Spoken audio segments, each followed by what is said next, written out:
Let me take y'all through a recap of my third catering event as a private chef. I wasn't able to get that much footage, honestly, because everyone came through the door, rushed in, and just started eating everything immediately. But this was a Mexican-style family shared dinner. I was making birria tacos. We had rice, beans, fresh guacamole. I had made all the sauces from scratch. We also had coconut shrimp, fried coconut shrimp, elotes, baked chicken, and much more. But right now I'm just making the birria tacos. So this chuck roast was seasoned and marinating for about 2 days. Y'all see the seal on that right there? Yeah. Then we just put those to the side and try to get a seal on each one, just like that right there. After we gonna roast our peppers, our onions, garlic, our jalapeno, just one jalapeno, half an onion, some fresh garlic cloves. Once we done roasting them things and they start talking to you, that's when we gonna blend that thing. We gonna blend our Mexican peppers, an onion, put some tomato paste, and then we gonna hit it with some sazon. I also added some water to this, but feel free to do like chicken broth or whatever you want, beef broth. Blend that thing up, and then, ooh, wait, I see that right there. Now, once you get it to the consistency that you want, then we gonna get that chuck, and we gonna put that in a pressure pot or pressure cooker, whatever you want to call it. Now, you see everything we just blended up? You want to put that in a strainer, and we just going to get all the juices. Ooh, almost made a mess. We're going to get all the juices in there. Oh, yeah, you see that right there? Yeah, just like that. Get all that flavor. That thing drippy, baby. Now we going to get some chicken broth. Well, this is better than bouillon and water. I just mixed it, and I put that thing in there till it got over the top of the chuck roast. You feel me? See that right there? Ooh, wait.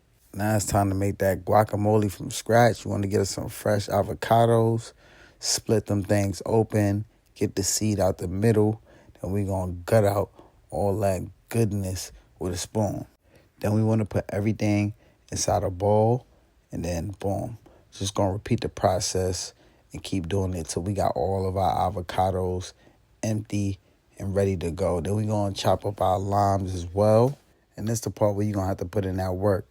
So I had to squeeze out all the lime juice just like that right there, as you can see. I like to put red onions in my guac. I don't know, that's just always how I liked it. Then we got that fresh lime juice. Y'all see it right there. Ooh, wee. Then we got our fresh cilantro. You can also add tomatoes. You just want to make sure you mash everything in.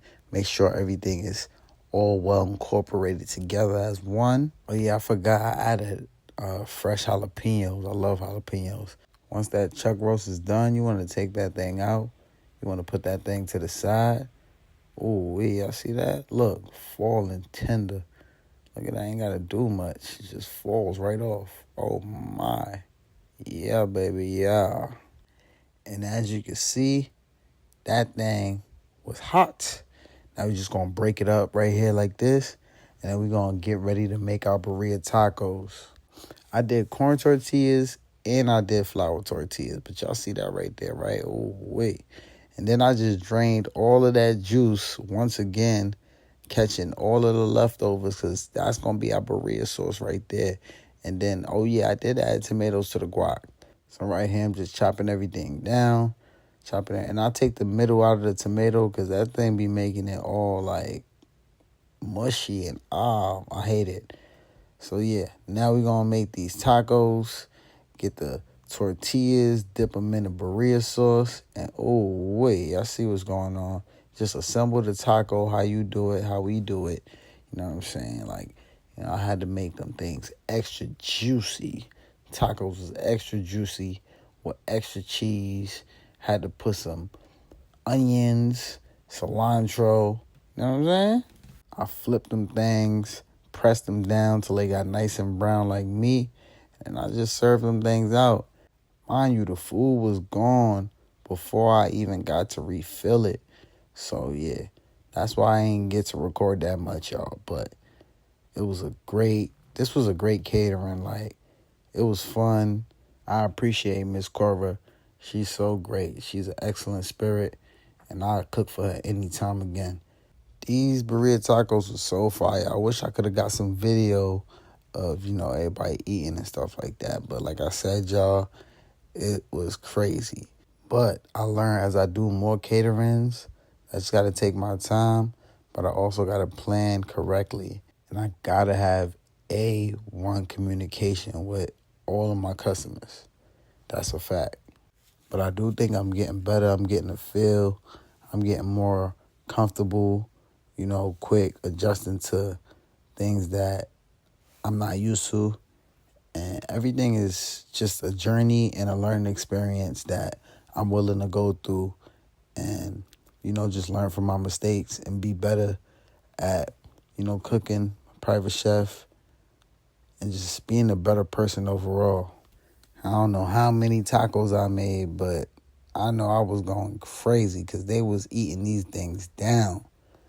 So they was good. It was no tacos left because I didn't even get to get one. But that's cool as long as they enjoyed it. But I'm definitely grateful for the experience of being a private chef catering, and I'm really looking forward to serving them again. This was definitely a good vibe and a great time. I just love my clients who let me be free and do me. I ain't even get to show y'all the sauces that I made. I made a verde sauce and a rojo sauce from scratch. Ah, man. Y'all want those videos, let me know. But I'm going to see you on the next one. I'm out.